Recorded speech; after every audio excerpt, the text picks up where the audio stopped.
Samantala, issue patungkol sa pagbangga ng bantay dagat sa isang mangingisda.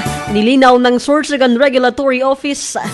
Ang buong detalye ng balita, nasa linya si James Olikino. Bicol Network News Report! Nilinaw ng Agricultural Technician at Acting Fishery Regulatory Officer ng Sorsogon City na si Victor Hanoras ang issue patungkol sa pagbangga umano ng mga tauhan ng bantay dagat sa bangka ng isang mangingisda para hulihin ito dahil umano sa illegal nitong mga gawain. Ayon sa pakikipagpanayam ng Wow Smile Radio kay Hanoras ngayong Biyernes, sinabi nitong nagtangka umanong tumakas na nasabing mangingisda kaya agad naman itong hinabol at tinabangan ng mga tauhan ng bantay dagat at dahil sa walang kontrol na takbo ay sumampa ang bangka nito sa bangkang gamit na panghuli ng mga otoridad.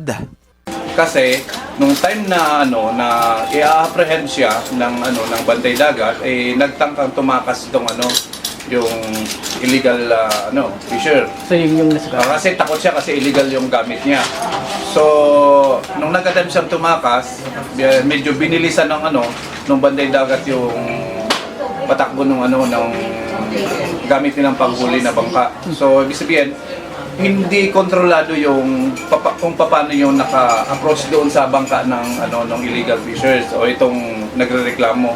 So walang control, so ibig sabihin nakadaong ito, o ibig sabihin nakasampa doon mismo sa bangka din ng nagtatangkang tumakas. And then siya, siyempre, nandun siya sa loob ng bangka niya, iiwas niya rin yung sarili niya, natamaan siya nung So ibig sabihin, sabi nung bantay dagat, nag-cover siya doon mismo sa loob ng bangka niya, and then accidentally siya ng cross joint nung sarili niyang bangka.